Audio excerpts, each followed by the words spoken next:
Baik, teman-teman semua, selamat datang di webinar Bankers Slide di hari ini, hari yang sangat luar biasa. Kenapa saya bilang luar biasa? Karena hari ini ibu saya ulang tahun. Masya Allah. Jadi senang banget ya bagi teman-teman yang masih punya orang tua, ini sesuatu yang luar biasa ya, karena semakin usia kita bertambah ya teman-teman ya, apa namanya, kita tuh semakin butuh ridho ya dari orang tua.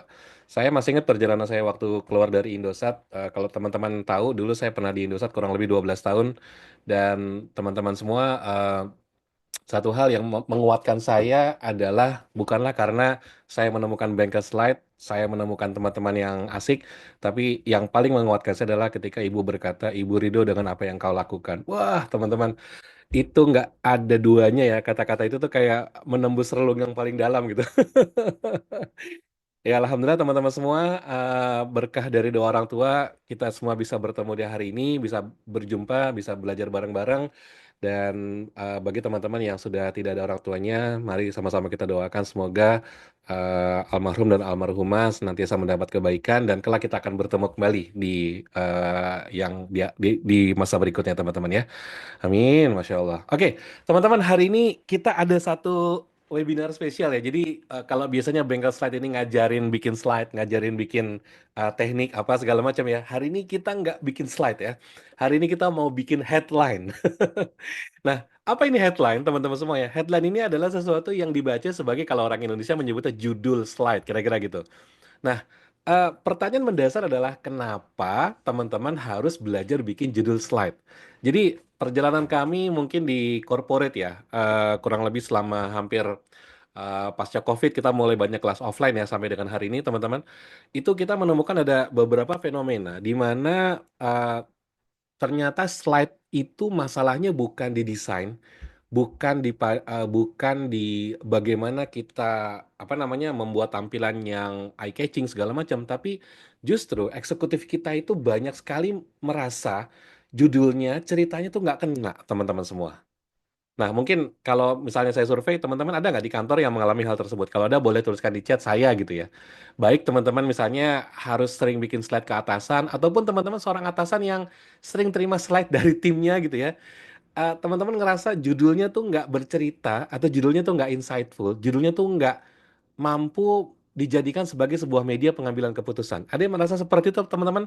Kalau ada boleh tuliskan di chat. Kemarin terakhir kita ngisi di beberapa company dan saya sempat ngobrol sama grup headnya gitu ya, ngobrol terus ternyata oh iya, beliau bilang masalah tim saya itu bukan di konten Pak, kontennya tuh keren-keren, tapi masalahnya di bagaimana mereka mengekstrak materinya supaya bisa dibaca dengan mudah. Dari situ kita ngerasa bahwa oh iya ini emang emang sebuah masalah. Akhirnya kita itulah latar belakang kita membuat sebuah webinar ini teman-teman ya. Oke. Eh, Mengamali webinar, teman-teman semua, mari sama-sama kita berdoa, kita bermohon kepada Yang Maha Kuasa. Semoga kebersamaan kita di virtual ini ya, teman-teman ya, di kelas virtual ini senantiasa menjadi hal yang baik, hal yang bisa bermanfaat, terutama buat teman-teman semua dalam pekerjaan, bisa lebih semakin kontrol C dan kontrol D, makin kece dan makin pede. Amin. Oke, berdoa, mari kita mulai.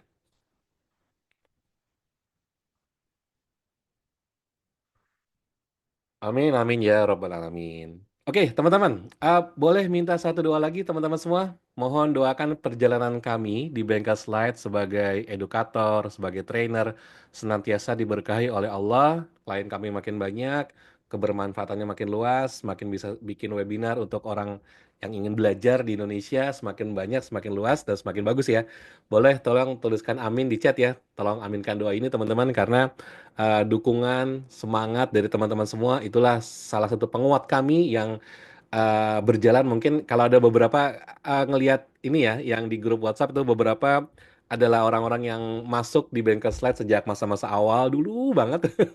Terima kasih banyak ya. Dulu dulu mungkin nggak ada yang kenal siapa Banker Slide, tapi sudah mau investasi, ikut belajar, ikut kelasnya gitu ya. Saya sangat-sangat apresiasi pada teman-teman semua. Semoga kita bisa terus bersama, bareng-bareng, eksplorasi hal yang baru, sehingga nanti teman-teman akan banyak dapat hal-hal menarik untuk diangkat di apa namanya pekerjaan sehari-hari. Amin.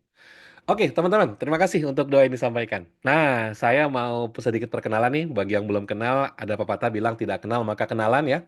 Jadi saya punya karir kurang lebih 12 tahun teman-teman di Indosat Ooredoo, mulai dari karyawan magang, kemudian outsourcing, kemudian masuk ke permanen, dan terakhir itu di manajer ya, di marketing. Dan di sini juga ada teman saya nih Mas Rengga nih dari sekarang di Sumatera, Mas Rengga ya. Halo Mas Rengga, apa kabar? Salam buat Pak Andre. Ini teman dulu apa koleksi Kung Fu Boy di Indosat. Jadi teman-teman semua 12 tahun di Indosat, saya lama banget di company ya. Terus, kemudian di tahun 2018 saya resign dari Indosat. Kalau ada yang nanya kenapa Mas Fajri resign? Jawabannya karena saya sadar golongan darah saya T, teman-teman. Trainer. Jadi saya resign dari Indosat, jadi seorang trainer. 2019 saya mulai mengajar dan bikin bengkel slide. Nah, di 2021 saya ikut kelasnya Cole, Nussbaumer Knaflic, itu bagus banget mengenai storytelling with data. Tapi hari ini kita nggak bahas data ya, teman-teman ya. Nah, di 2023 saya ngambil sertifikasi Master Trainer level 6, dan di 2025 ini saya ikut sertifikasi juga Design Thinking. Jadi, alhamdulillah nambah satu skill lagi ya bagi teman-teman yang mau diskusi Design Thinking, boleh banget. Saya suka banget Design Thinking, itu bagus banget approach-nya karena sangat-sangat manusiawi, teman-teman. Oke, jadi kalau dibilang dulu di awal ya, teman-teman ya, saya jalan sendiri. Itu ya bagus ya sebetulnya ya. Kenapa? Karena kita bisa berlari dengan cepat. Tapi satu hal yang saya sadar bahwa kita berlari dengan cepat itu berbeda dengan kita berjalan bersama-sama. Betul ya, teman-teman ya. Jadi, saya ngerasa ada yang hilang ketika kita berlari dengan cepat, yaitu kita nggak punya teman perjalanan. Kan ada pepatah, kalau mau cepat ya jalan sendiri aja, lari. Tapi kalau mau jalan yang jauh, teman-teman harus cari teman seperjalanan. Dan alhamdulillah Bengkel Slide hari ini sudah bertambah teman-teman, bukan cuma Fajri, kalau dulu ada Afif ya, sekarang ada lagi Abdi sama Irfan. Tadi Mas Irfan sudah ada opening di depan, ada juga tim kita Mas Abdi ya. Jadi alhamdulillah sekarang sudah ada berempat ya teman-teman. Jadi semoga ini bisa semakin bagus timnya, makin solid, makin banyak lagi edukasi yang bisa dilakukan ya. Alhamdulillah teman-teman. Oke, saya mau disclaimer dulu teman-teman semua bahwa materi hari ini tidak di-share, tapi jika memang ada bagian yang penting silahkan di-capture ya. Tapi ini di-record teman-teman semua. Artinya nanti materi recordingnya akan kita share di grup ya. Nanti diproses dulu. Kalau udah kita akan share dan teman-teman bisa akses kembali ya. Kalau cuman dikasih materi kan teman-teman nggak dengerin suara saya, nggak lihat foto saya gitu. Tapi kalau misalnya dengerin recording, oh suara suara Mas Fajri ini apa namanya penuh kerinduan sih. Oke, teman-teman ya, kita mulai dengan materi hari ini dengan sebuah pertanyaan. Siapa audiens Anda? Teman-teman boleh nggak dibantu tuliskan di chat ya? Teman-teman itu kalau tiap hari pasti kan, ya nggak tiap hari, mungkin tiap minggu lah ya, seminggu sekali atau 2 minggu sekali mungkin pernah presentasi ya. Yang ekstrim mungkin tiap hari presentasi. Teman-teman boleh nggak tuliskan di chat, kalau presentasi siapa sih audiensnya? Coba kita mau screening dulu ya. Siapa siapa nih? Siapa yang jadi audiens? Teman-teman kenal nggak? Siapa mereka? Ya, coba tuliskan di chat. Oke, ada Mas Kasmal ya, user dan tim manajemen. Oke, wow udah langsung tim manajemen nih. Oke, manajemen trainee Mas Prastowo. Oke, sip. Ah, Mas Abdi bocah taman kanak-kanak. Oke, Mbak Christine rekan-rekan seprofesi sejawat. Oke, sip. Oke, dari Kak Ratu manajemen dan second line. Oke, jadi ada juga banyak ya, kayak yang ke manajemen banyak juga ya. Oke. Ada Mbak Fitri ya, rekan seprofesi dan petani. Oke, nice. Berarti lebih ke arah edukasi, sosialisasi ya. Guru dan kepala sekolah. Wah, ini ada Bu Guru Alin ya. Apa kabar Bu Guru Alin? Bu Guru Alin ini salah satu apa mitra kita juga nih kalau apa nanya-nanya terkait dengan kuisis. Ini apa? Certified Quizzes Indonesia ya, kalau nggak salah ya Mbak Alin ya. Pokoknya jago banget deh, teman-teman kalau ada yang mau konsultasi tentang kuisis, kalau alternatif Kahoot, colek aja Bu Guru kita ini. Oke. Sip. Jadi, oh ada customer dan BOD ya. Oke, sip. Jadi teman-teman semua kayaknya banyak juga yang ke arah manajemen ya. Banyak juga ya teman-teman ya. Jadi, eh, memang membuat presentasi itu kadang-kadang yang jadi masalah adalah siapa sih audiens Anda. Nah, banyak orang yang nggak kenal. Akibatnya apa? Akibatnya ya mereka menggunakan satu slide yang sama untuk semua keperluan. Padahal nggak bisa, teman-teman ya. Maksudnya gimana nggak bisa nih, teman-teman? Mari kita lihat ya. Misalnya gini, dalam pekerjaan kita itu banyak sekali, elemen yang sangat terpengaruh sebagai audiens. Apakah mereka orang-orang yang berada di level eksekutif, atau mungkin mereka manajer, departemen head, mungkin tim teknikal, orang sales di lapangan, stakeholder. Macam-macam ya, betul nggak? Banyak sekali teman-teman ya. Dan kita harus tahu apa sih sebetulnya yang apa namanya mereka pahami terkait dengan bisnis yang kita lakukan. Dan yang paling penting teman-teman semua kita harus tahu apa sih yang bikin mereka tertarik. Karena menurut saya nih pengalaman pribadi waktu kerja di Indosat, saya ngerasa bahwa gini, BOD sama kita pakai contoh ekstrim ya. BOD sama staff itu melihat slide yang sama dengan cara yang berbeda. Sepakat nggak teman-teman? Kalau sepakat tuliskan di chat, sepakat. Jadi sudut pandang orang itu berbeda teman-teman, nggak bisa disamakan. Jadi kita nggak bisa tuh bikin satu satu slide yang apply to all, nggak bisa teman-teman. Kita harus tahu, tahu siapa dulu, tahu audiensnya. Kenapa? Itulah target market kita, ibaratnya gitu ya. Kalau teman-teman ada yang di sales ya, mungkin teman-teman sangat-sangat memahami bahwa kita nggak mungkin kalau ditanya ya, pilih mana? Pilih bikin produk dulu atau pilih memahami marketnya dulu? Teman-teman pasti akan pilih memahami market, betul nggak? Dengan memahami market, teman-teman tahu kebutuhan mereka apa, baru bikin produk yang sesuai dengan kebutuhan mereka, gitu ya. Jadi bukan ceritanya kita bikin produk, habis bikin produk baru dibalik nih. Habis bikin produk baru kita nanya, siapa nih yang butuh? Nggak ada mas, aduh, udah investasi banyak ternyata nggak ada yang butuh. Dan kemarin saya baca review ini ya, startup, banyak startup jatuh itu ya. Salah satu masalah penyebab terbesarnya adalah karena produknya tidak dibutuhkan oleh masyarakat, kira-kira gitu. Jadi cuman muncul karena sebuah statement kayaknya bagus deh kalau kita bikin X gitu ya. Salah satunya dulu yang kalau teman-teman pernah tahu dulu saya pernah pakai itu ada apa ya kayak semacam virtual assistant gitu. Bos berkata, bukan bos berkata apa namanya ya? Aku lupa namanya persisnya apa. Nah, dia termasuk enak tuh. Kita bisa minta tolong dia pesanin tiket bioskop, kita bisa minta tolong dia macam-macam lah gitu ya. Kalau sekarang mungkin kayak Santau suruh lah ya. Tapi itu nggak terlalu dipakai sama orang. Kenapa? Banyak banget solusi yang lain. Sama seperti dulu. Kalau sekarang kan ada GoFood ya, teman-teman ya. Dulu ada Panda, Food Panda ya. Ada yang pernah pakai nggak tuh? Zaman dulu banget ya Food Panda ya. Food Panda akhirnya kolaps kalah ketika GoFood muncul ya. Salah satu penyebabnya adalah karena Food Panda fokus ke makanan, sedangkan kalau GoFood itu bisa apply to all. Dia ada layanannya banyak lah ya, dan itu lebih di apa namanya disukai orang-orang kira-kira gitu. Artinya kita harus paham dulu siapa mereka dan kita baru bikin materi yang sesuai dengan mereka. Nah, di kelas hari ini, teman-teman, saya mau ngajak teman-teman semua fokusnya kemana? Ke manajemen level, ya, ke manajemen level, ke eksekutif level. Kenapa? Karena bikin slide buat mereka ini agak-agak unik nih, tantangannya agak lebih besar gitu ya. Kalau kita bikin slide buat rekan seprofesi, lebih ke sosialisasi, edukasi, mereka dengerin. Apa yang kita omong, yes, mereka terima. Tapi ketika teman-teman semua membuat sebuah materi untuk katakanlah eksekutif level ya, itu tantangannya besar.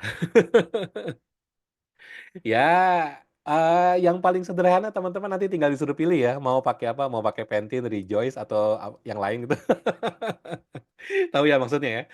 Yang pernah ngalamin pasti paham lah ya seperti itu ya teman-teman ya. Jadi bagaimana kita bisa membuat slides yang bagus buat para eksekutif dan kita mulai dari basicnya yaitu membuat judul slide ya.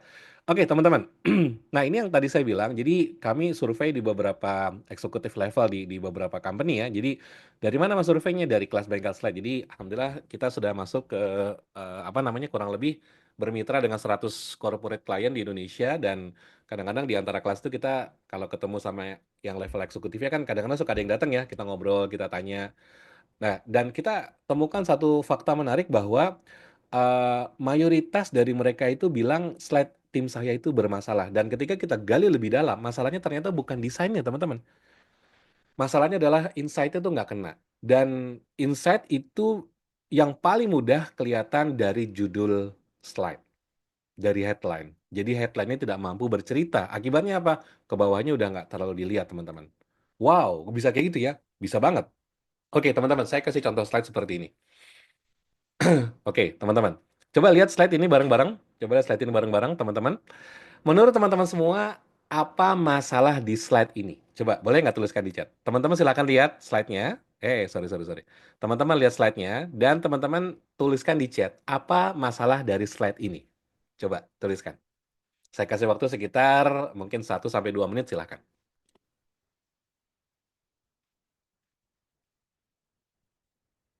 Ada yang bisa menangkap? Apa masalahnya? Terlalu ribet. Oke, apa nih yang terlalu ribet? Judulnya nggak nyambung sama yang di headline. Oke, judulnya terlalu basic, nggak menarik. Oke, tidak jelas informasi apa yang disampaikan, terlalu banyak, tidak ada yang fokus, warnanya kurang menarik. Oke, tidak ada ini, nggak eye catching. Oke, judul headline-nya kurang bikin penasaran. Oke, jadi teman-teman semua beberapa sudah bisa menangkap ya. Mungkin karena teman-teman banyak berinteraksi dengan level manajemen, jadi teman-teman ada lebih bayangan ya. Betul nggak teman-teman? Kalau ini saya pernah present, saya pernah tes ya. Ini presentasikan ini ke waktu itu saya pernah ngajar di kelas MT ya. Jadi orang-orang yang masih fresh graduate baru masuk kantor gitu ya. Saya slideshow ini terus rata-rata menyoroti masalah warna. Warnanya kurang menarik, Pak, gitu. Mayoritas gitu. Atau ada juga yang bilang chartnya harusnya seperti ini, Pak, gitu ya.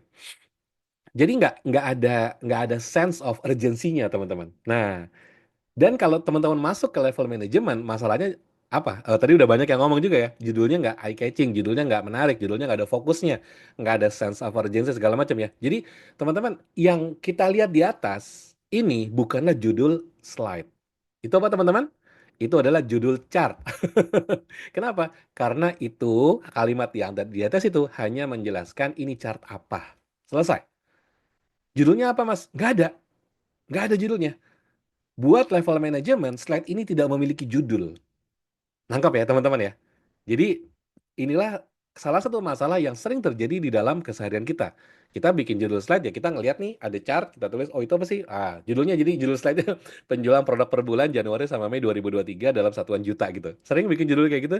Saya sering banget ketemu judul kayak gini teman-teman ya. Dan ternyata judul ini bukanlah judul slide tapi merupakan judul chart. Kenapa? Sekali lagi karena dia hanya menjelaskan ini chart apa. Judul slide-nya nggak ada. Oke teman-teman ya, yuk kita lihat contoh yang kedua. Oke, business transformation. Nah teman-teman coba lihat lagi. Ini slide-nya Boeing nih teman-teman ya, salah satu slide-nya Boeing. Dan kalau saya baca-baca detailnya, ini juga sempat dikritisi oleh jajaran BOD-nya juga gitu teman-teman. Tapi teman-teman, apa nih yang bisa ditarik dari slide ini? Kira-kira masalahnya apa? Kalau di level manajemen, kira-kira problemnya apa? Jelas banget ya. Kalau kita ngelihat slide-nya, ini emang rapi banget ya, ikonnya cakep, warnanya oke, tone-nya bagus ya, terus narasinya juga cukup tajam. Tapi balik lagi teman-teman, judul slide-nya tidak bercerita apapun, cuman business transformation titik. Saya, misalnya katakanlah saat di manajemen level, eksekutif level gitu ya, ketika nulis baca gini nih, business transformation. Pertanyaannya pasti gini, kenapa dengan business transformation-nya? Does it good or bad? Atau kenapa? Ada sesuatu yang saya harus highlight? Saya nggak punya waktu buat baca semuanya sampai selesai. Kasih tahu aja deh saya harus ngapain. Nah, teman-teman, ada yang pernah digituin nggak? Gimana teman-teman? Ada yang pernah digituin sama atasannya? Saya dulu di Indosat 3 tahun terakhir itu masuk di Office of Marketing Director ya teman-teman ya, dan beberapa kali sempat mengalami hal-hal seperti itu ya. Jadi memang perspektif beda banget. Kalau saya boleh kasih analogi teman-teman ya, kalau kita bagi dua garis apa profesi, ada yang namanya level staff sampai manajer gitu ya, terus satu lagi adalah manajer ke atas gitu ya. Jadi garisnya tuh manajer tuh garisnya gitu ya. Nah kita dulu masuk di perusahaan atau kerja ya, mulai kerja itu kita kalau disuruh bikin slide, maka kita akan belajar pilih font yang bagus. Betul nggak teman-teman? Kemudian apa namanya pilih warna, kemudian cari gambar yang high resolution, jangan yang blur gitu nggak teman-teman? Betul nggak? Ya kan? Tapi ketika kita sudah sampai di level manager, tiba-tiba itu semua nggak relevan. Tiba-tiba pertanyaannya nggak begitu. Pertanyaan tiba-tiba apa insight-nya? Jadi apa nih buat bisnis kita yang bagus? Terus proyeksinya ke depan gimana? Atau misalnya ini kapan bisa dieksekusi? Jadi audiens kita tuh tiba-tiba nggak peduli dengan desain yang kita buat. Ada yang pernah mengalami hal tersebut teman-teman? Kalau ada tuliskan di chat saya gitu.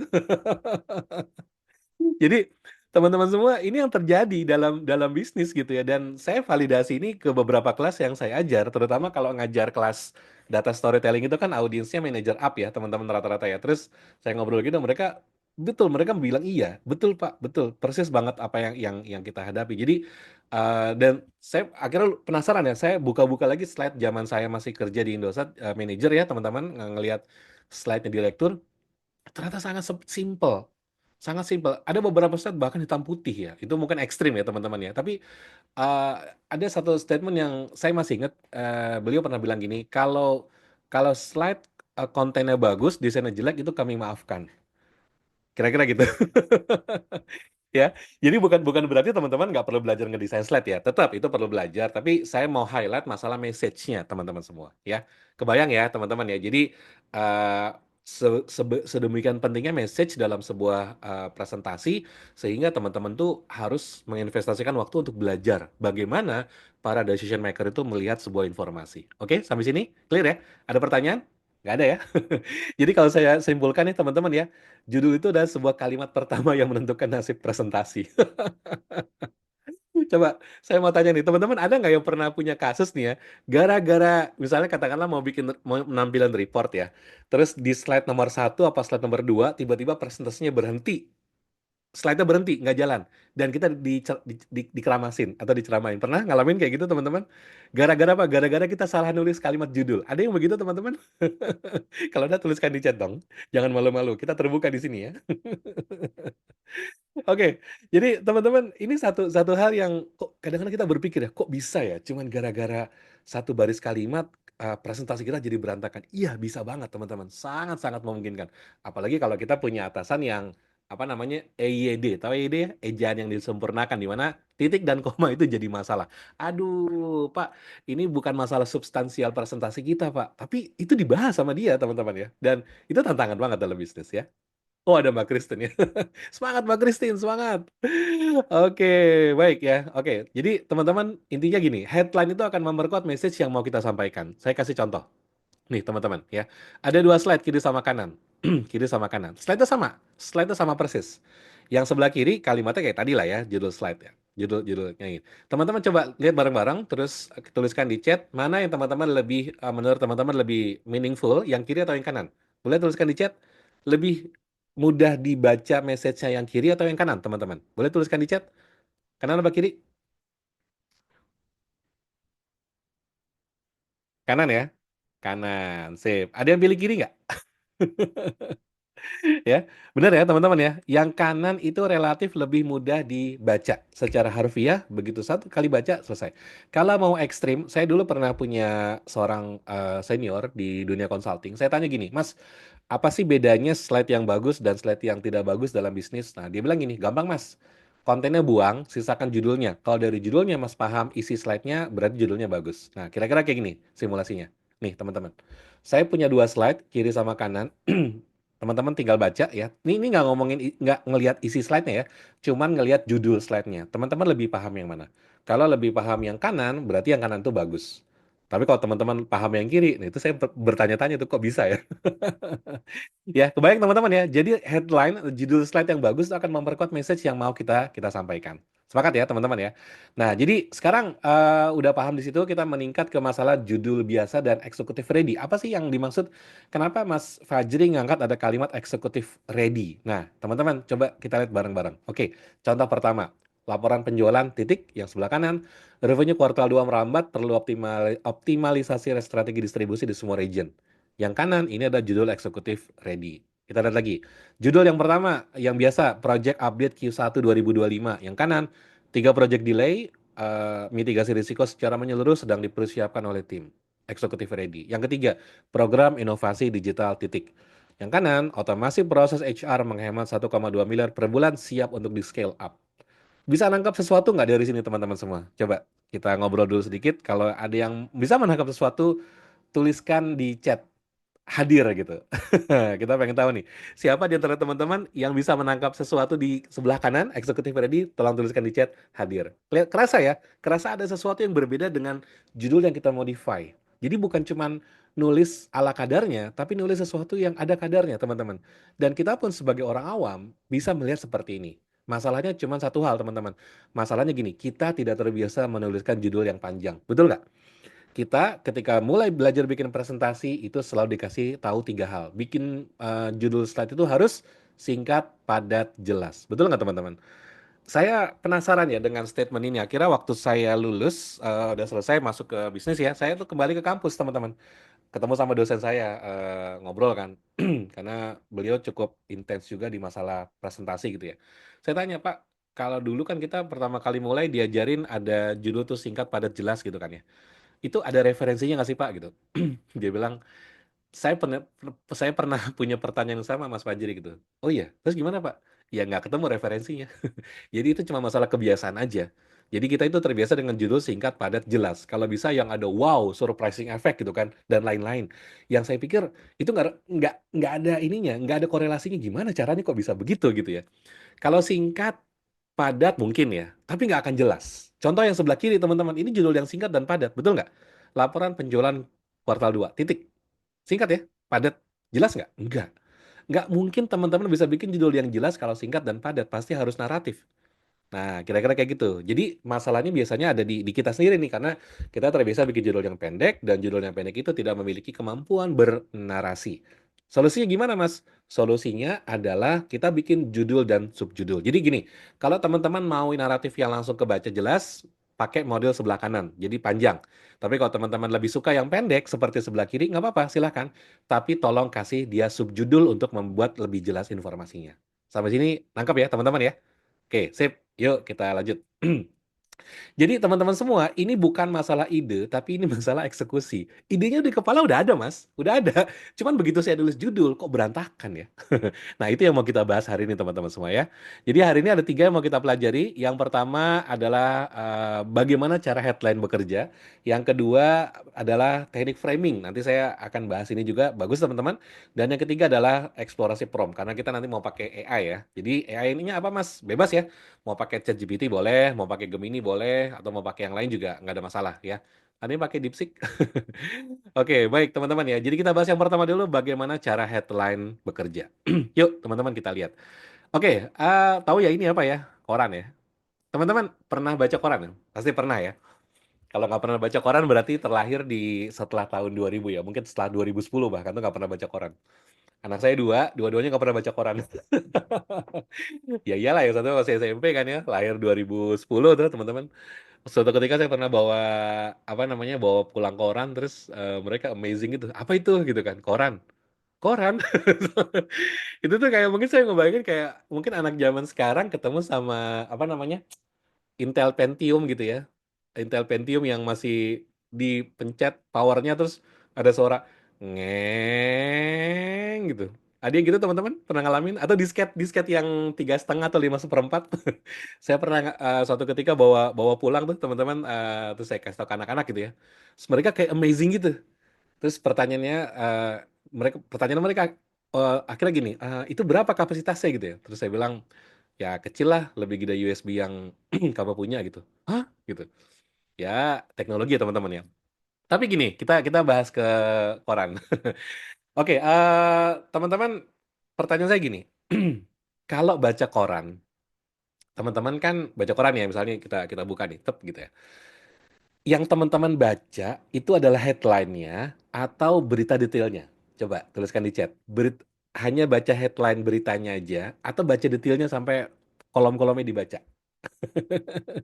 Yang mana? Hah? Headline ya? Baca headline ya? Ya kan? Nah, setelah kita baca headline, seolah-olah kita paham beritanya. Betul nggak teman-teman? Seolah-olah kita ngerti aja gitu. Ada berita apa? Langsung baca headline. Oh ini, kayaknya udah. Oh iya iya iya. Apalagi kalau ketemu koran apa namanya? Lampu lampu merah ya. Lampu merah. Ini begini, ini apa? Terus di bredel ya, terus ganti akhirnya jadi lampu hijau teman-teman ya. Wah itu kacau itu ya, narasinya kacau. Kalau ada yang penasaran nggak tahu jangan di googling ya teman-teman, terkaget dengan ininya. Udah pakai berita yang sekarang aja lah ya. Jadul banget.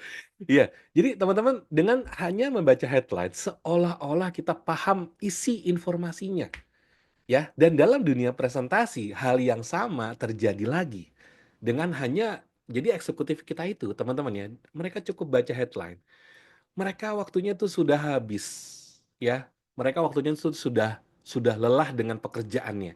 Ketika mereka ngelihat sebuah slide dengan harus baca detail ke dalam, mereka tuh udah nggak sanggup lagi, teman-teman. Ya udah capek. Jadi mereka maunya ada headline, bisa dibaca, lugas, oke, paham saya, gitu.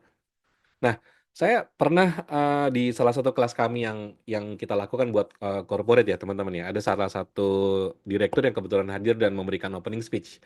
Ada satu kalimat beliau yang bagus, dia bilang gini, bagi kalian membuat slide itu bisa jadi memakan waktu semalaman atau bahkan tidak tidur untuk menghasilkan sebuah slide yang terdiri dari 10 halaman, katakanlah seperti itu, 5 sampai 10 halaman.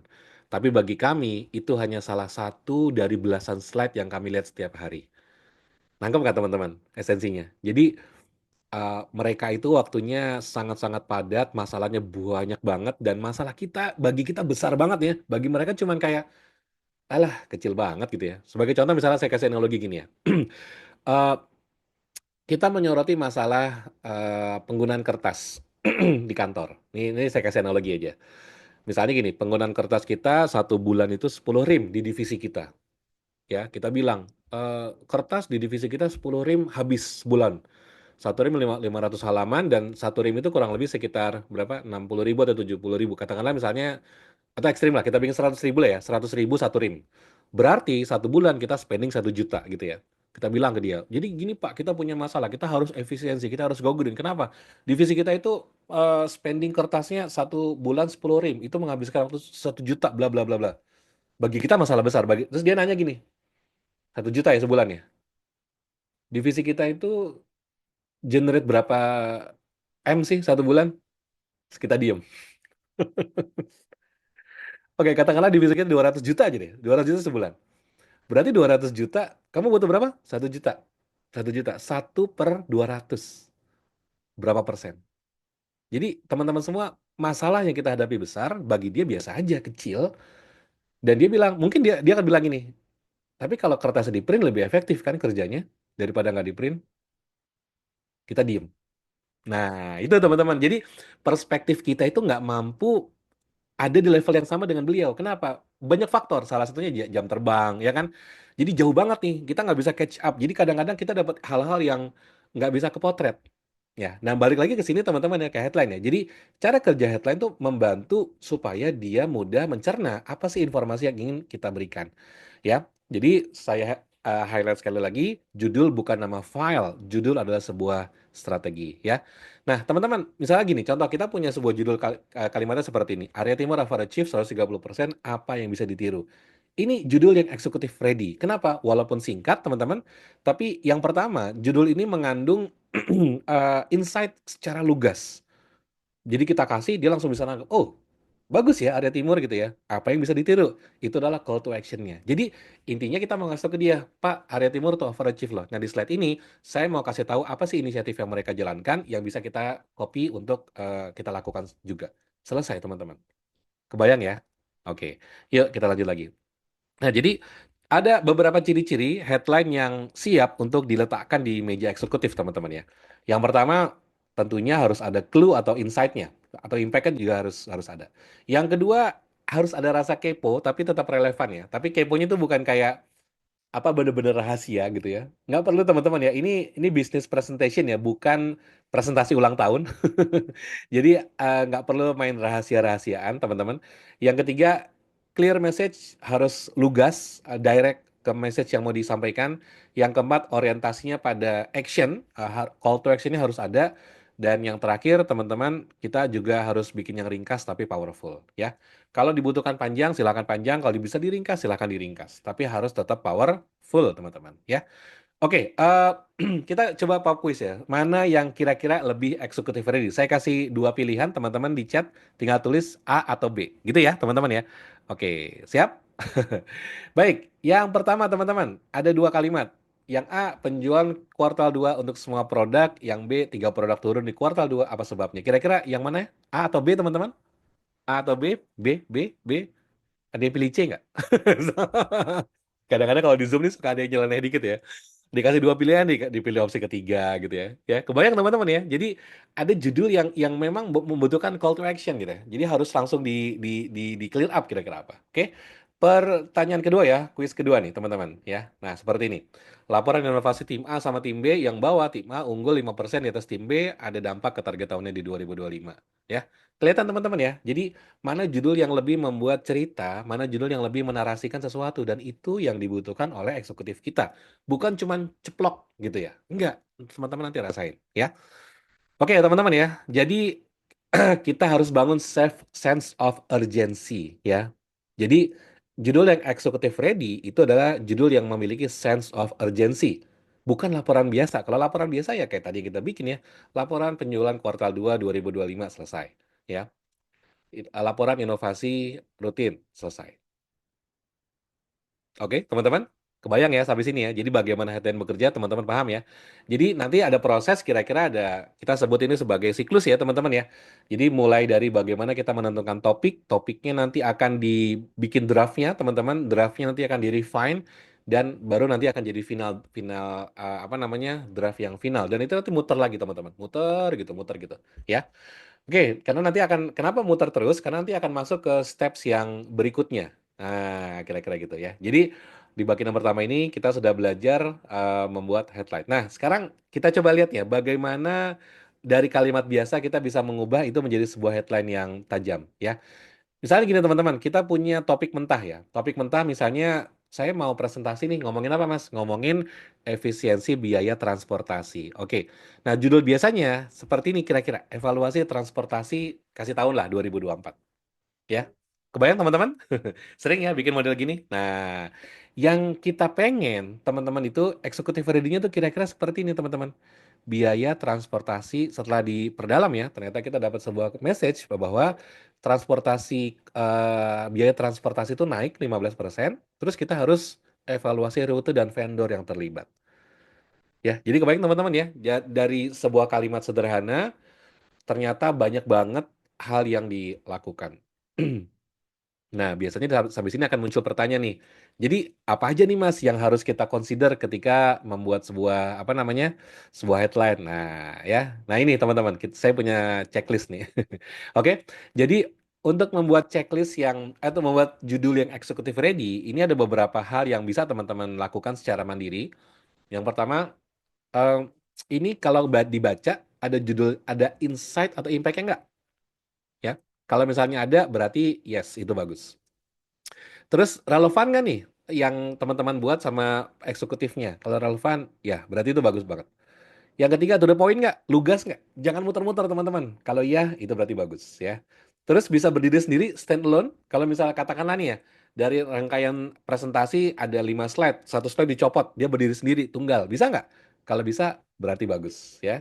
Dan yang terakhir, bikin kepo, tapi tetap relevan, itu berarti bagus. Nah, apakah lima-limanya harus ada? Jawabannya tidak, teman-teman. Tidak. Dapat dua atau tiga itu udah bagus banget. Jarang banget bisa dapat lima-limanya lengkap. Jarang banget. Ya, tapi kalau mau dapat lima-limanya, alhamdulillah bagus banget. Tapi intinya, teman-teman di sini ini bukan sebuah keharusan. Tapi kalau teman-teman bisa melengkapi headline-nya dengan model-model seperti ini, itu akan bagus banget dan akan eksekutif ready. Baik, yang pertama selesai. Bagaimana teman-teman semua memiliki pemahaman mengenai pentingnya headline. Sampai sini udah berasa ya pentingnya headline teman-teman ya?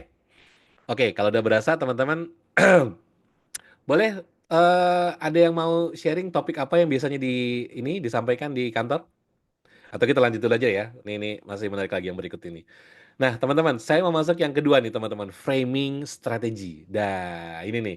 Selalu menjadi sebuah pertanyaan, teman-teman, seperti ini. Misalnya gini, kita bikin sebuah chart di Januari sampai Desember gitu ya. Terus kita nampilin yang bagus, kita ceritakan. Terus biasanya ada pertanyaan gini, Mas, saya tuh punya punya problem. Apa problemnya? Problemnya adalah pencapaian saya jelek. Kira-kira gimana ya cara ngomongnya ke apa eksekutif gitu ya, ke direktur gitu misalnya. Nah, teman-teman, ini sebetulnya bukan itu permasalahannya. Permasalahannya adalah harusnya gini, Mas, bagaimana ya cara saya membangun cerita atau bagaimana cara melakukan framing supaya, nah gitu teman-teman. Karena segala sesuatu itu selalu ada dua solusi nih, baik atau buruk, ya kan? Tergantung framingnya apa. Sesuatu bisa jadi jelek kalau framingnya jelek, sesuatu bisa jadi buruk kalau framingnya buruk. Contoh, saya ngomong, teman-teman, revenue kita 500 miliar.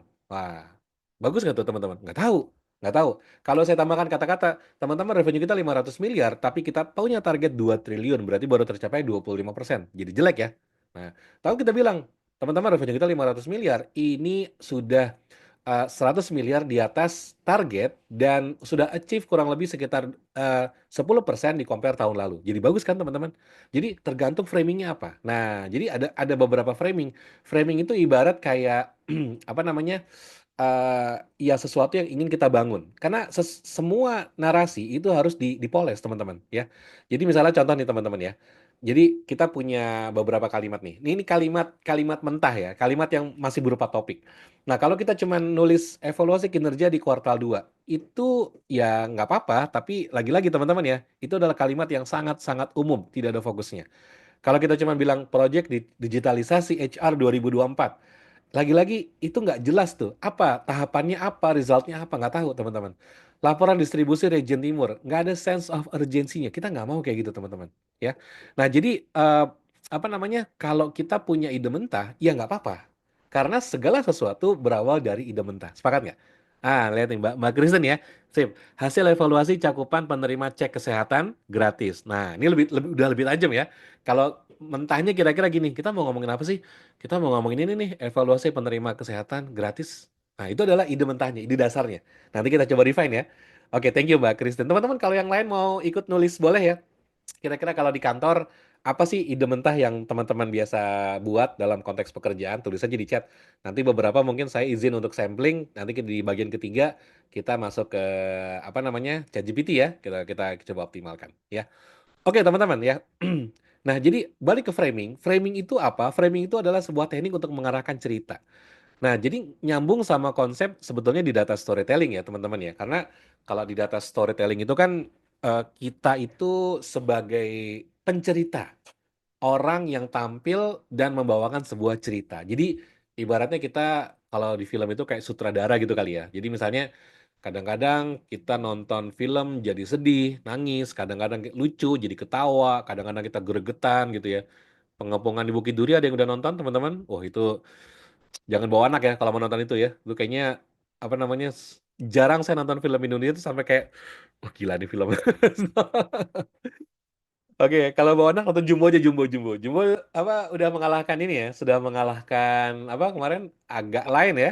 Peringkat 2 di bawah kakak di Desa Penari teman-teman ya. Ada kalau ada yang belum nonton Jumbo nonton deh. Bagus bagus. Apa namanya? Udah lama kita nggak punya film animasi yang keren ya untuk anak-anak dan saya suka banget. Terjumbo-jumbo nih. Kalau di kami tuh Mas Irfan tuh influencer Jumbo. Oke, nah teman-teman ada beberapa teknik framing yang bisa dipakai ya. Yang pertama ada kita bisa ngomongin peluang ya. Jadi misalnya kalau kita punya chart, kita highlight yang paling tinggi ya. Ada potensi naik, ada tren baru, ada scale up segala macam itu kita ngomongin peluangnya. Tapi nggak harus selalu yang bagus teman-teman. Kadang-kadang kita juga nggak apa-apa kalau kita ngomongin yang jelek ya. Kenapa? Karena framingnya memang kita mau nampilin masalah ya. Masalah, problem, ada penurunan, ada gap, ada risiko segala macam ya. Dan nggak apakah hanya dua ini teman-teman? Nggak selalu. Kadang-kadang kita nggak ngomong masalah atau peluang. Kadang-kadang kita ngomongin sesuatu yang sifatnya strategik. Ya, misalnya kita ngomongin kita mau bikin arah baru kebijakan, kita mau bikin inisiatif baru, kita mau bikin program baru. Itu kan kita nggak ngomongin peluang atau masalah. Ya, oke teman-teman ya. Nah, jadi ada peluang, ada masalah, ada strategi. Nah, yuk kita bahas. Jadi misalnya saya kasih topik nih. Topiknya adalah digitalisasi proses di HR. Ada orang HR di sini? Saya kasih contohnya ya. Nah ini adalah topik. Ini tergantung kita mau framingnya kemana. Kalau dibikin jadi masalah, kira-kira kita bisa ngangkat gini. Proses rekrutmen itu lambat dan berulang-ulang. Kira-kira gitu. Itu jadi masalah tuh teman-teman. Tapi kalau kita bikin jadi peluang, maka kalimatnya gini. Otomasi dengan digitalisasi bisa hemat waktu 40%. Ya. Tapi kalau kita bikin strategik, kita bisa bilang seperti ini. Implementasi digital apa e-rekrutmen di 3 unit kerja. Teman-teman, terasa ya? Jadi framingnya tergantung kita mau yang mana. Bapak mau tampilin yang positif, yang negatif ya, atau ngomong yang strategik lebih umum, kira-kira gitu. Jadi itu pilihan, pilihan banget. Kalau memang ada masalah urgent, silakan dibangun dan ini bagus banget untuk dibangun. Jangan sampai presentasi kita itu nggak punya framing. Kalau nggak punya framing jadinya flat. Ya, kira-kira gitu teman-teman ya. Nah, jadi ini sekarang kita kita coba geser ke sebelah kiri ya. Dan ada beberapa kalimat yang bisa digunakan sebagai media untuk menyaring atau idenya seperti apa ya. Misalnya gini, untuk masalah nih teman-teman ya, kita bisa bilang gini, kami menemukan masalah pada proses data yang berisiko terhadap dampaknya apa. Jadi misalnya kita bilang bahwa kami menemukan apa namanya ada penurunan terhadap apa namanya jumlah aplikan yang masuk sehingga berisiko terhadap proses rekrutmen di perusahaan kita. Nah, gitu teman-teman ya. Jadi itu apa namanya jadi masalah tuh teman-teman.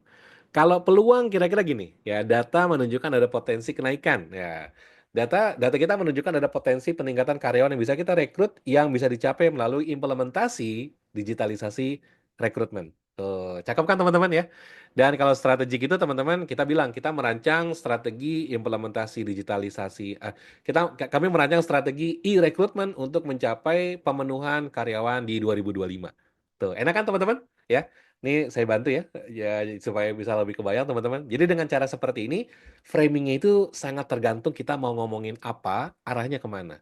Kita mau bikin bos marah, bikin aja yang jelek-jelek. Kalau anekdotnya di company itu gini, kalau kita punya achievement bagus tapi kita nggak bisa jelasin, kita pasti dimarahin.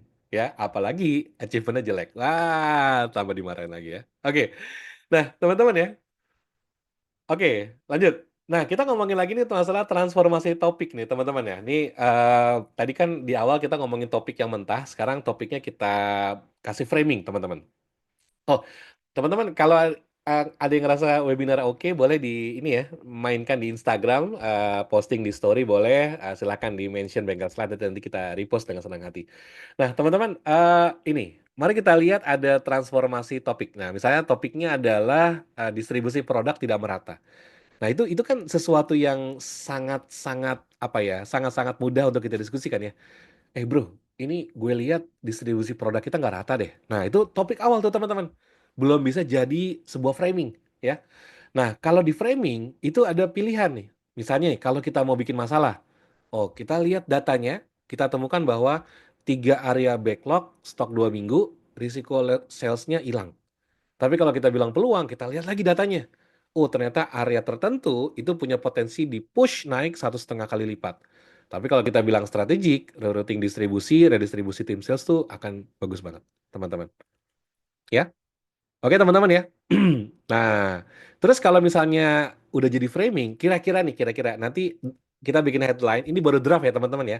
Karena nanti akan kita perhalus, kita ada sparring partner di bagian terakhir. Draftnya kira-kira seperti ini teman-teman ya. Stok tidak merata, area barat terancam kehilangan sales hingga 12%. Ya, atau rerouting distribusi mampu meningkatkan 15% sales di area A. Kelihatan teman-teman ya. Jadi headline-nya bukan lagi headline yang cuman diceplok. eh, Risiko kehilangan sales. Enggak. Risiko penambahan potensi. Enggak, teman-teman. Tapi ada sesuatu yang lebih dalam lagi dari situ. Karena lagi-lagi ya, eksekutif kita butuh hal-hal seperti itu. Oke, teman-teman? Nah, jadi ini kita masuk ke checklist untuk framing, teman-teman. Yang pertama, nanti kita lihat kalau kita bikin sebuah slide, kita lihat, teman-teman. Slide yang kita buat atau presentasi yang kita buat ini ada arah ceritanya nggak? Ya. Yang kedua, ini relevan nggak sama mereka? Mereka tuh eksekutif level. Jangan-jangan ini nggak relevan. Kayak tadi kita ngomongin masalah efisiensi kertas gitu ya. Bagi mereka itu cuma masalah kecil, nggak relevan buat mereka bahas. Ya. Yang ketiga, ada framingnya teman-teman ya. Ada value yang diangkat. Ini masalah peluang atau strategik ya. Dan yang terakhir teman-teman, apakah ini bisa untuk dijadikan sebuah headline? Nah, gitu ya teman-teman ya. Framing ya teman-teman ya. Bagus ya. Oke. Sampai sini saya berhenti sejenak teman-teman. Kalau ada yang punya pertanyaan boleh disampaikan, tuliskan di chat. Mungkin kita bahas satu atau dua pertanyaan sebelum masuk ke bagian ketiga.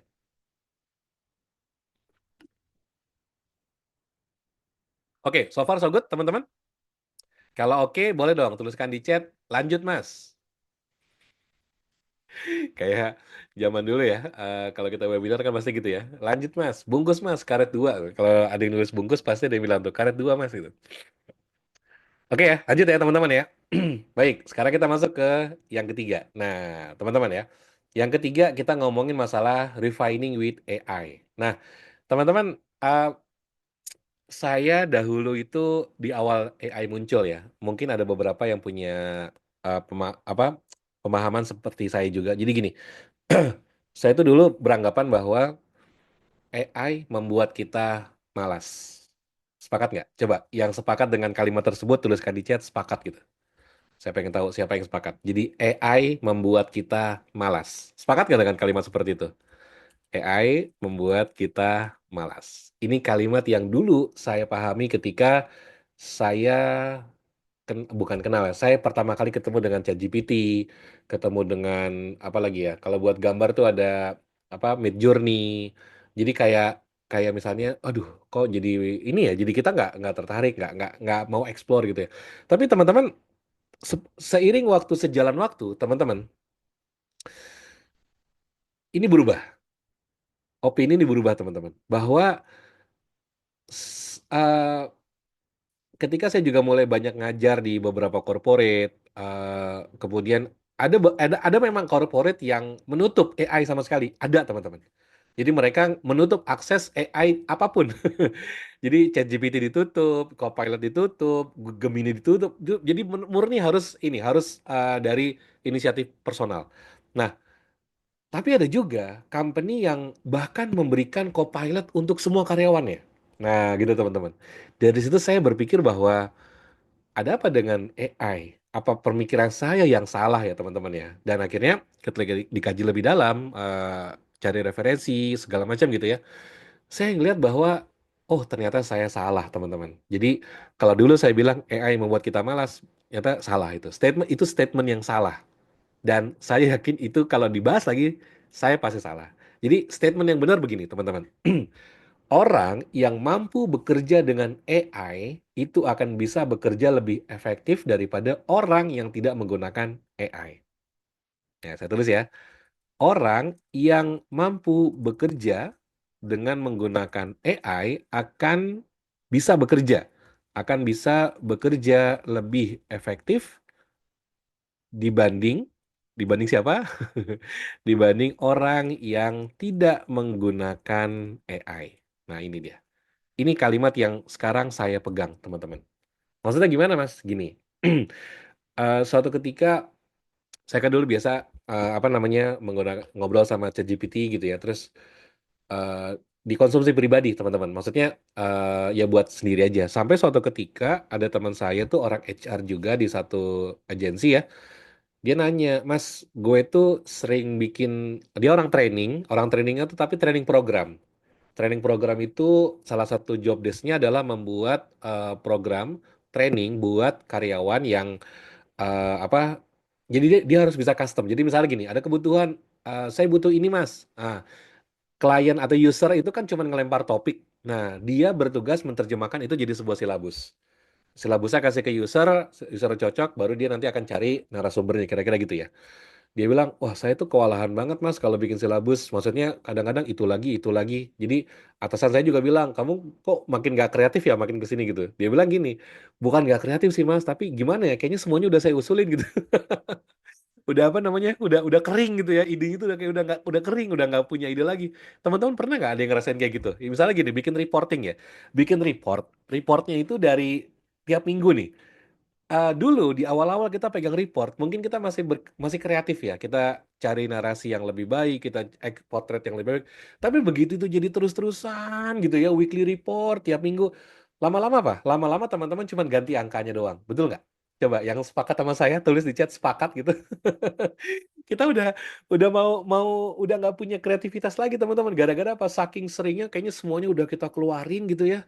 Dan udah apa ya, kering gitu kayaknya, idenya udah kering, udah nggak ada lagi teman-teman. Nah akhirnya saya perkenalkan ChatGPT sama dia, saya jelasin gini mas cara pakainya gini-gini, terus dia tuh kayak wow, wow, wow, bisa gini ya.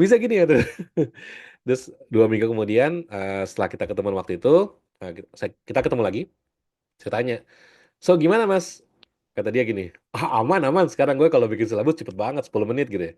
Terus lu bilang ke atasan lu gimana? Ke atasan, ya tetap gue bilang setengah jam sih. Aduh, saya ketawa, apa namanya, kocak juga dia orangnya.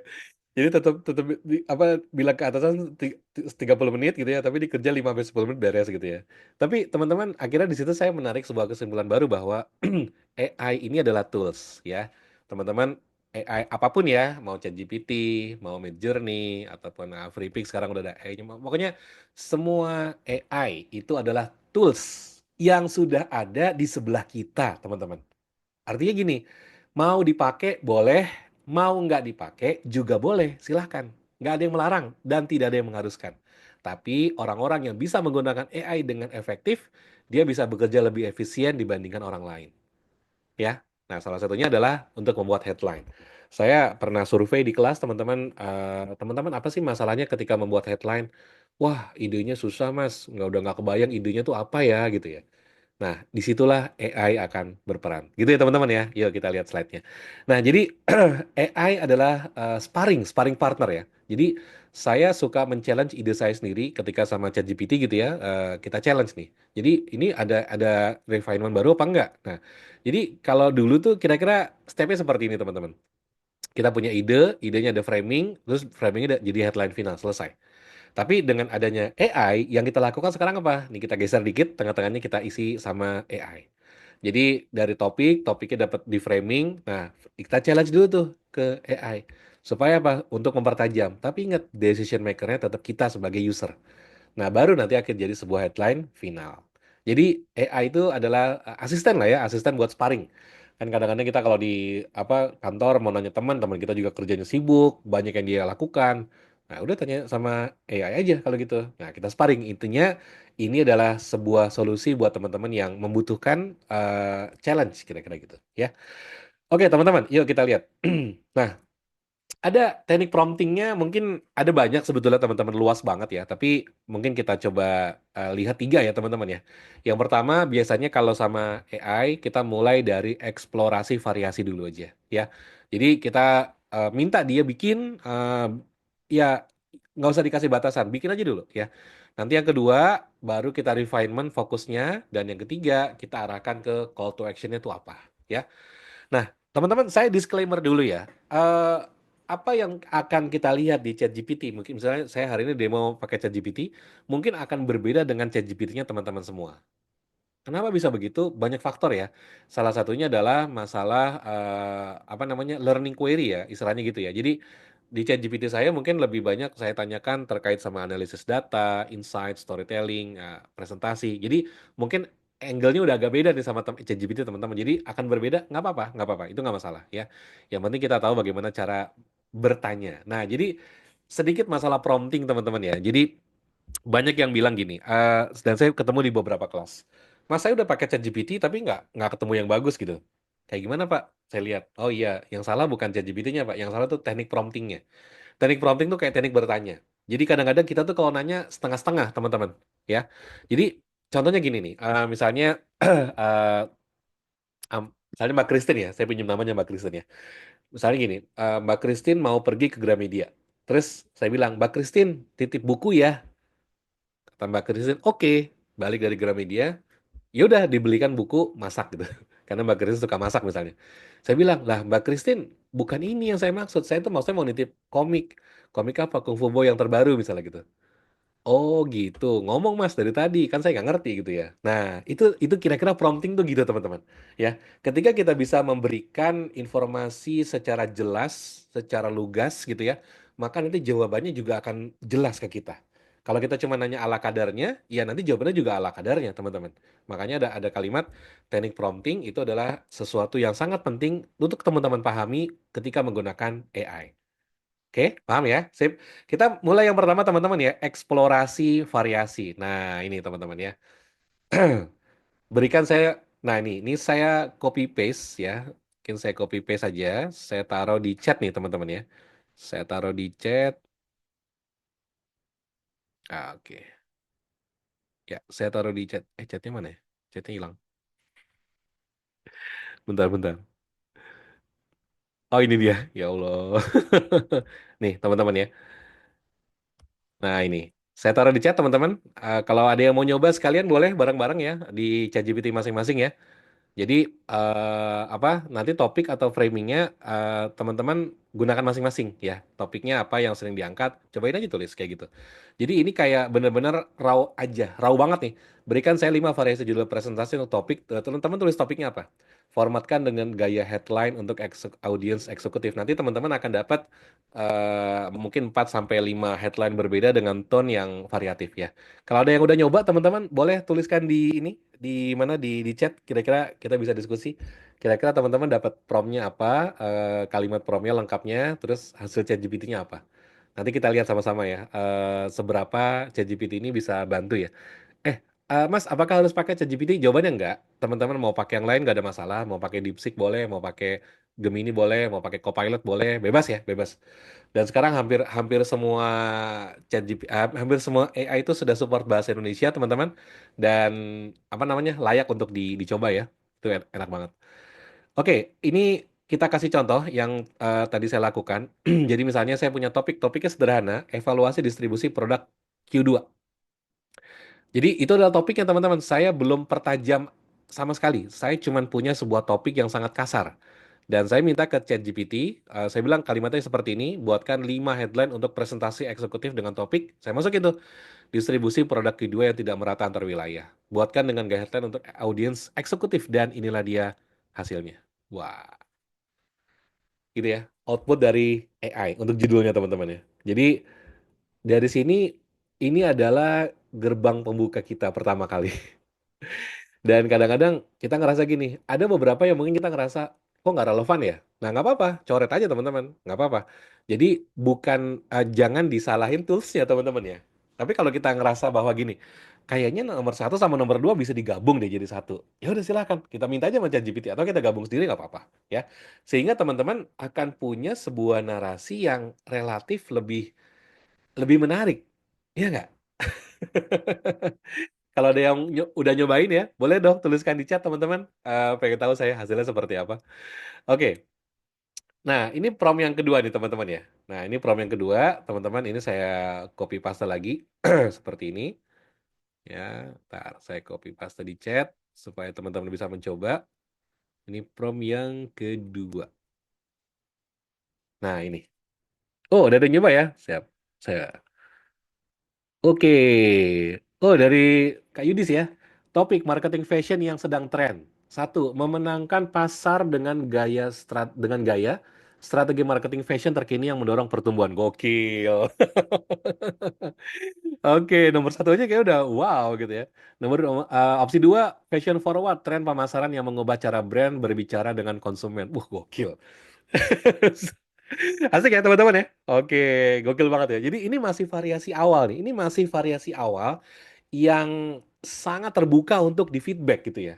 Nah, di bagian yang kedua, teman-teman ya, kita masuk ke refinement. Refinement tuh kayak gini, teman-teman sudah punya judulnya. Jadi, kalau tadi kan pertama, teman-teman belum punya judul, cuma punya topik. Nah, sekarang teman-teman sudah punya judul nih. Bedanya sama yang pertama itu. Nah, dari judul ini, kita minta diperdalam lagi sama si ChatGPT. Nah, kita bilang bahwa, misalnya kita bilang saya ingin nyusun judul headline presentasi yang lebih powerful dari judul ini, masukin judulnya. Judul ini akan ditampilkan di slide untuk eksekutif, refine lebih strategik dan menggiring perhatian. Wah, gokil ya. Nah, teman-teman boleh pakai yang kedua ini jika teman-teman sudah punya draft awal. Jadi kalau belum punya draft awal, pakai yang pertama. Nah, outputnya apa? Versi yang lebih clean, fokus, dan akan lebih menggugah. Oke, Kak Yudis boleh dong cobain. Terus nanti kira-kira misalnya pilih salah satu, terus kasih di sini. Kira-kira apa sekarang opsi yang dikasih sama ChatGPT? Pakai ChatGPT atau yang lain? Teman-teman kalau yang lain ada yang nyobain juga, boleh dong tuliskan di chat. Kita ngeliat nih, kira-kira seasik apa gitu ya. Jadi teman-teman semua sekali lagi ya, saya menyampaikan lagi bahwa ini adalah sebuah tools yang bisa kita pakai untuk membuat sebuah slide yang menarik. Buat siapa? Bukan buat kita, teman-teman, buat audiens. Dan di kali ini audiensnya adalah eksekutif level kita, ya. Oke, teman-teman, yuk kita lihat lagi. Nah, ini adalah contohnya teman-teman ya. Judul awalnya kita sudah punya ya. Kita kalau tadi cuma punya topik, sekarang kita sudah punya judul. Judulnya apa? Laporan Program Loyalty Semester 1. Nah, itu judulnya tuh teman-teman. Ya, jadi kita bilang ke ini ChatGPT, saya ingin menyusun headline presentasi yang lebih powerful dari judul ini. Masukin judulnya tuh teman-teman, ya. Judul ini akan ditampilkan dalam eksekutif, tolong di-refine jadi lebih strategik. Kira-kira hasilnya seperti apa? Dan inilah dia hasilnya. Oke, ya. Jadi sudah mulai lebih menarik ya, ya. Bahkan yang pertama pun oke, kalau ini lebih menarik lagi, teman-teman akan lebih ketemu lagi. Jadi apakah misalnya kita potret, nah yang jelas yang pertama retensi turun 12%. Ini adalah apa framingnya? Masalah ya, teman-teman ya. Loyalty dievaluasi loyalty tinggi di apa namanya semester pertama itu masalah juga teman-teman ya. Jadi kita kasih sesuatu yang menarik, sesuatu yang lebih bisa dibaca dan sesuatu yang lebih executable. Kira-kira gitu teman-teman ya. Oke ya, teman-teman ya. Yang kedua refine. Jadi yang pertama tadi kita cuma minta variasi. ChatGPT bikinin 5 dong. Atau kalau kita nggak suka, gua nggak suka nih, bikin lagi 5 lagi. Ya. Tapi teman-teman, kalau teman-teman perhatikan, di prompt yang saya buat itu bukan cuman tolong buatkan 5 gitu. Tolong buat ketiga, enggak. Tapi ada kalimat yang menambahkan bahwa formatkan dengan gaya headline untuk audiens eksekutif. Nah, itu salah satu yang mengunci promptingnya supaya apa? Supaya baliknya itu nggak nyebar kemana-mana, teman-teman. Karena kalau kita nggak bikin seperti itu, besar kemungkinan nanti hasil title-nya itu headline-nya berantakan. Ya. Oke teman-teman, nah kita lihat lagi nih yang ketiga. Nah ini kita mengarahkan ke sesuatu yang terkait sama decision making. Nah ini ya teman-teman ya. Nah ini kita coba saya kasih ini di chat. Ya, yang ketiga, prompting yang ketiga teman-teman ya. Jadi dari apa namanya topik atau boleh judul yang ada kita bilang nih, buat headline presentasi yang orientasi pada action. Saya ingin headline yang bisa membantu manajemen mengambil tindakan. Nah, gitu teman-teman, ya. Nah, kalau ini kita lihat, nanti resultnya kira-kira jadi seperti ini. Ini contohnya teman-teman. Misalnya kita ngomongin masalah budget budget training. Nah, ini kan kayaknya lagi isu banget ya di beberapa company tempat kami ngajar akhir-akhir ini lagi banyak yang ada isu apa namanya efisiensi ya teman-teman ya. Nah, ini budget training nggak? Saya ingin menyusun headline presentasi untuk penggunaan budget training karyawan 2025 dengan sudut pandang manajerial. Nah, kita kasih tahu teman-teman, sudut pandangnya manajerial. Kalau mau diganti boleh, sudut pandang direktur, sudut pandang tim operasional atau yang lainnya, teman-teman. Buatkan headline yang mendorong action. Kita minta seperti itu, teman-teman. Ya, maka nanti kira-kira kita dapat temuan baliknya itu seperti ini. 40% budget pelatihan tidak berdampak optimal, saatnya melakukan evaluasi metode. Kira-kira seperti itu, ya. Jumlah pelatihan tinggi, tapi performa masih perlu performa stagnan. Jadi kita perlu evaluasi learning strategi 2025. Jadi judul-judul yang langsung menggugah dan ini bisa langsung digunakan dalam presentasi yang mau kita bawa ke level eksekutif, ya. Kebayang teman-teman sampai sini ya? Oke. Nah, live demo. Kita coba bareng-bareng teman-teman ya. Nah, live demonya apa? Dulu saya lama di HR ya, di Indosat itu kurang lebih 4 tahun ya, 4 tahun di HR teman-teman. Jadi mulai itu dari divisi, saya di library mulai, terus masuk ke Learning and Capability Management atau diklat ya. Lalu pegang e-learning dan kemudian setelah 4 tahun saya pindah ke marketing teman-teman. Nah di marketing tuh saya 8 tahun muter-muter di berbagai tempat. Saya lama di M3 dan terakhir itu di customer value. Nah, saya mau fokus di HR teman-teman ya. Jadi kita ada project namanya project digitalisasi HR belum mencapai target waktu.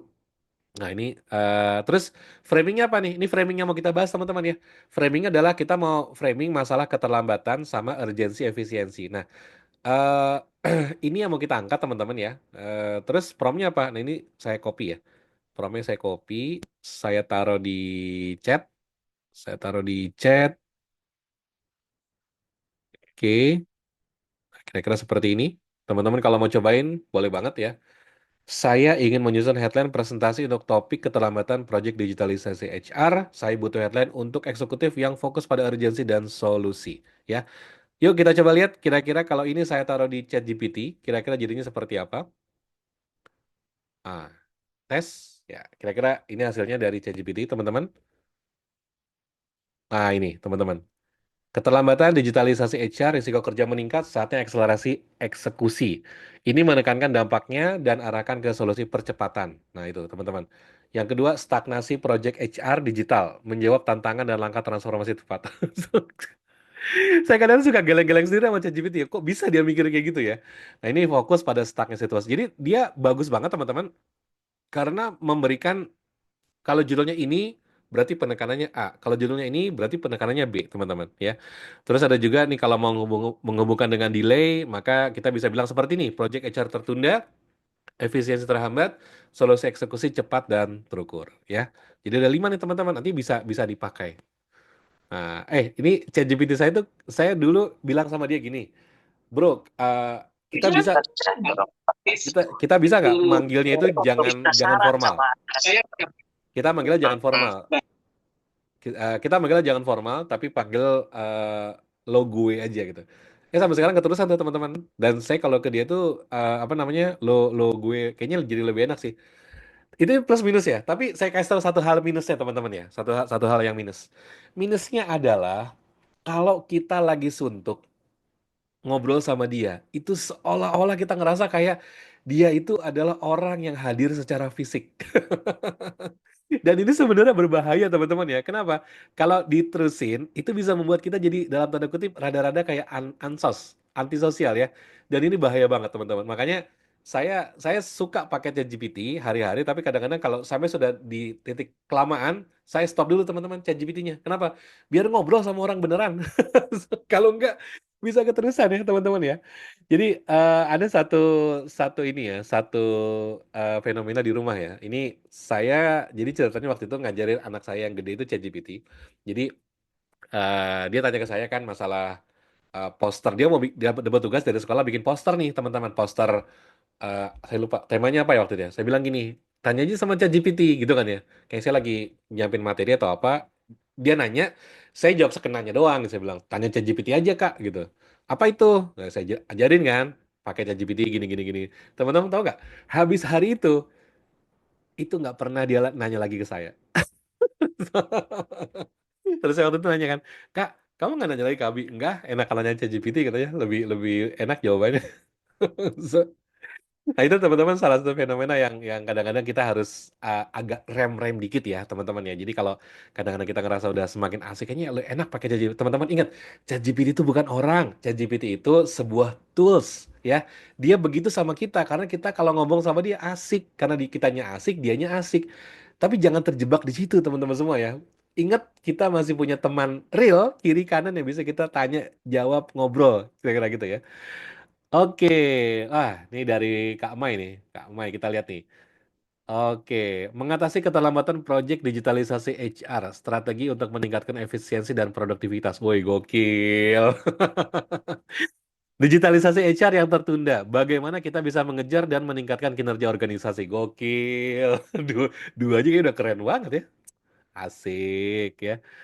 Yes, benar, Bang Herdin ya. Bisa dianggap teman aja ya. Jadi suka-suka kita aja. Benar, benar, benar. Jangan larut dalam chat GPT-nya, teman-teman ya. Banyak orang itu yang mungkin entah karena lagi capek di pekerjaan, kita butuh ngobrol gitu ya. Kalau teman-teman udah pada tidur gitu ya. Itu hati-hati banget tuh teman-teman ya. Kadang-kadang saya juga kalau pas malam kadang-kadang lagi riset atau lagi bikin materi gitu ya. Kan kadang-kadang suka ngobrol sama ChatGPT itu kadang-kadang gini, wah ini enak banget ya, diajak gaul bisa, ditanya materi bisa, diminta pendapat bisa. Hati-hati teman-teman ya, hati-hati, kira-kira gitu message-nya ya. Ih keren ini Kak Mai, sip, mantap mantap. Dari Meta ya, dari Meta AI, gokil, sip, cakep. Ada lagi yang mau sharing teman-teman? Mungkin satu atau dua lagi boleh, kalau ada yang mau sharing atau diganti topiknya dengan topiknya teman-teman, boleh juga. Silahkan dicobain ya. Nah, pengen lihat mungkin ada beberapa yang mau sharing, silahkan, boleh banget ya, nggak apa-apa. Tapi intinya adalah di sini saya mau highlight bahwa ChatGPT itu AI ya, AI. Jadi nggak harus ChatGPT ya. Itu adalah sebuah media di mana kita bisa mendapatkan inspirasi untuk membantu kita membuat headline pekerjaan kita. Supaya apa? Kadang-kadang gini teman-teman ya, slide-nya bagus, headline-nya jelek. Akhirnya slide-nya jadi ikutan jelek, teman-teman. Ya, karena apa? Karena eksekutif kita itu membaca judul, bukan melihat slide.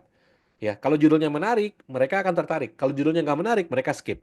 Pernah presentasi teman-teman, terus baru slide satu, baru diliatin, terus tiba-tiba mereka udah gini. Baru baru beberapa detik nih, tiba-tiba mereka ngomong next gitu. Next. Saya kadang-kadang mikir gini, kok bisa ya mereka seperti itu? Ternyata karena judulnya tuh nggak menarik. Ya sama kayak kita baca koran ya. Kita buka koran, lihat headline, nggak ada yang menarik. Tutup lagi tuh koran, taruh. Ya nggak teman-teman? Sama, sama. Ya, oke. Yes ya. Wah, udah sekitar 5 menit lagi teman-teman ya. Oke. Baik, jadi Ini kalau di wrap up, apa yang kita diskusikan hari ini teman-teman ya. Jadi ada 3 langkah menuju headline yang eksekutif ready, teman-teman semua ya. Step satu, langkah pertama adalah kita harus melakukan framing ya. Jadi harus ada framingnya. Yang membuat presentasi hidup itu adalah framing. Yang membuat sebuah film menarik untuk ditonton adalah sudut pandang ya. Apakah ini filmnya action, thriller, apakah ini film misteri, film action atau yang lainnya teman-teman ya, harus ada framing itu. Dan di presentasi kita mau ngangkat apa nih? Mau ngangkat masalah, mau ngangkat peluang, atau mau ngangkat strateginya? Semuanya mas, ya udah nggak apa-apa. Tapi ingat teman-teman ya, kadang-kadang waktu kita pendek, betul nggak teman-teman? Coba sekalian saya survei. Coba boleh tuliskan di chat. Berapa lama waktu kalau ini buat teman-teman yang pernah di presentasi ke level eksekutif, ya? Berapa lama teman-teman diberikan waktu presentasi? Boleh tuliskan di chat. Kalau presentasi ke katakanlah ke group head atau ke VP atau ke direktur, kira-kira berapa lama? 15 menit Kak Amai. Oke, paling lama 10 menit. Oke. 15 menit paling lama. Rekornya berarti masih Mbak Christine ya, 10 menit ya. Ingat teman-teman, 5 menit. Oke. Mas Lutfi ya, 5 sampai 10 ya, 5 menit kadang-kadang. Jadi, kenapa sih kita butuh headline? Jawabannya waktu, teman-teman. Jawabannya waktu. Kalau kita dikasih waktu mungkin 1 jam atau 30 menit lah, kita bisa cerita panjang lebar. Tapi kita cuma dikasih waktu 5 menit. Slide-nya kadang-kadang dibatasin maksimum 5, jangan banyak-banyak. Maka dalam setiap slide itu harus direct atau clear message. Nah, itu teman-teman, alasan utama kenapa webinar ini ada. Karena saya pengen ngajarin ke teman-teman semua, dalam presentasi kita harus bisa bikin headline yang eksekutif ready. Yang mereka bisa baca, mereka langsung bisa nangkep maksudnya apa, dan mereka tahu mereka harus apa. Itu ada di mana? Ada di headline. Ya, jadi step yang pertama teman-teman lakukan framing. Mau ngangkat masalah, boleh. Mau ngangkat peluang, boleh. Mau ngangkat strategi, itu juga boleh. Ya, oke. Yang kedua, teman-teman, yang kedua adalah kita menggunakan AI sebagai sparring partner ya. Kita eksplorasi, kita cari variasinya, kita refine jadi lebih tajam ya, atau kita bangun fokusnya, actionnya apa. Kita bisa minta tolong sama AI ya. Buat apa? Supaya pemikiran yang udah kita buat bukan menghilangkan pemikiran kita, teman-teman ya. Bukan menghilangkan pemikiran kita, tapi membuat pemikiran kita itu jadi lebih tajam. Sebetulnya sama kalau saya pikir-pikir ya, hadirnya AI itu sama seperti seorang expert yang kadang-kadang saya juga punya seorang teman yang saya suka nanya, Mas kalau saya bikin gini menurut Mas gimana? Oh bagus tuh gitu. Sama teman-teman ChatGPT juga bisa gitu.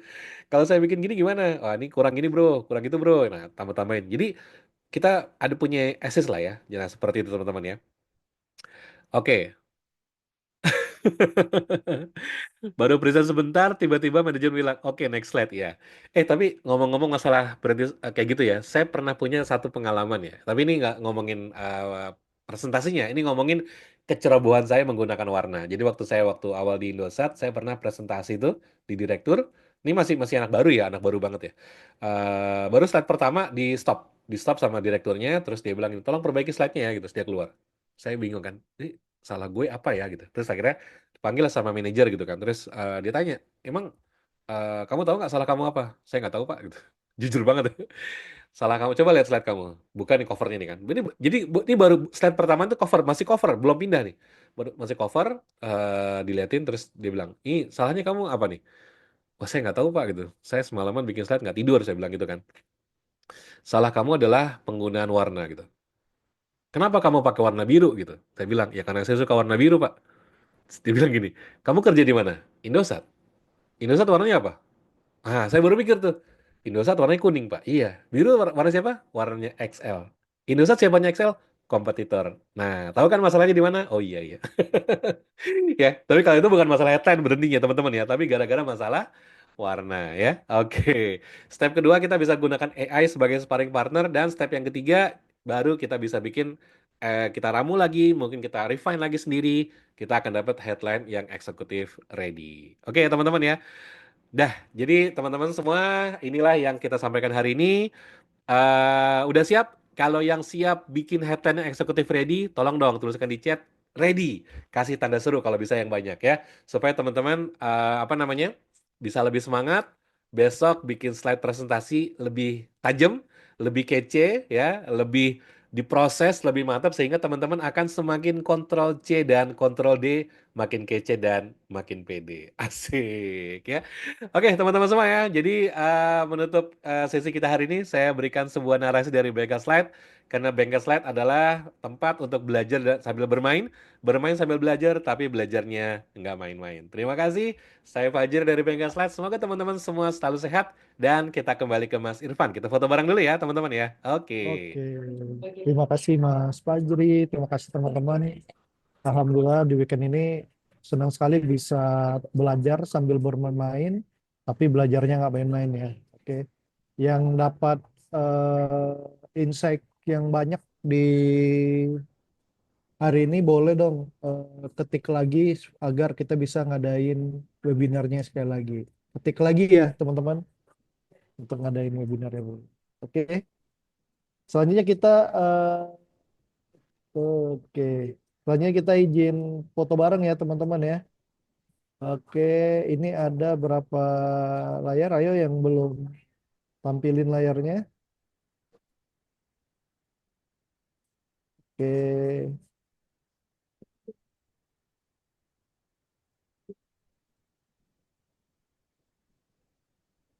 oke kita gaya jempolnya orang tua ya teman-teman ya. Satu, dua, tiga. Oke. Yang kedua, satu, dua, tiga. Oke, yang ketiga, satu, dua, tiga. Lagi tiap minggu Mas Fajri. Waduh, tiap minggu.